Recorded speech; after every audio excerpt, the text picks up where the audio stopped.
Good afternoon, Mayor Johnson, law enforcement leaders, and community stakeholders. My name is Cedric Lumford, criminal justice consultant with Sherlock & Holmes Incorporated. I appreciate the opportunity to present our findings and recommendations for reducing violent crime in our city. Over the past 5 years, Chicago has faced a persistent challenge: high rates of violence, crime, particularly homicides and firearm-related incidents. While we've seen progress, a projected decline from 805 homicides in 2021 to 581 homicides in 2024, Chicago's homicide rate remains significantly higher than many other large U.S. cities. Most troubling is that over 80% of these homicides involve firearms, and they disproportionately impact the south and west sides of Chicago, especially African American and Hispanic communities. To develop a sustainable solution, we must address the root causes: poverty, unemployment, lack of access to education and healthcare, gang activity, and easy availability of illegal firearms. These conditions create frustration and instability, and using theories like social disorganization and strain theory helps us to understand how blocked opportunities fuel the cycles of violence.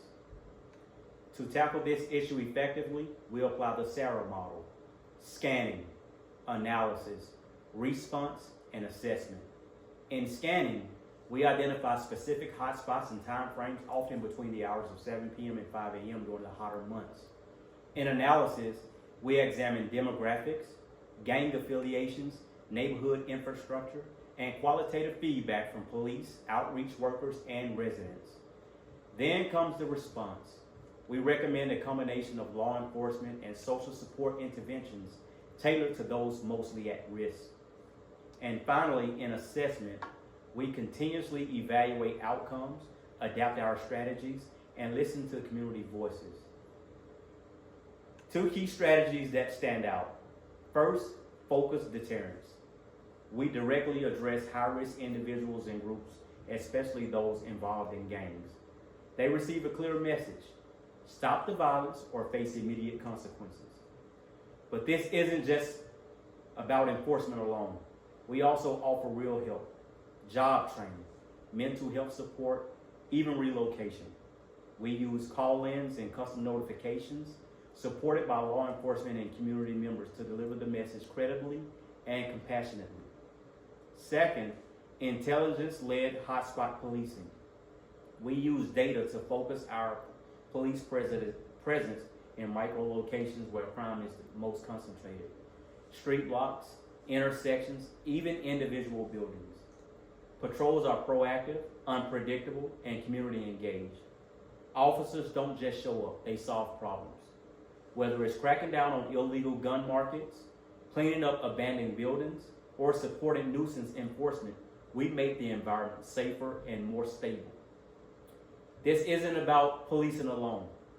We must invest in long-term community change, job programs, educational resources, youth mentorship, and safe spaces. We need a coordinated response across law enforcement, city agencies, faith leaders, and grassroots organizations. In conclusion, reducing violent crime in Chicago requires more than arrests. It demands investment in our people, neighborhoods, and partnerships. Using proven models like the SARA framework and strategies like focused deterrence, hotspot policing, paired with social support, we can disrupt the cycles of violence and build a safer, stronger Chicago for all. Thank you for your time, your leadership, and your commitment to this specific mission. Have a blessed day.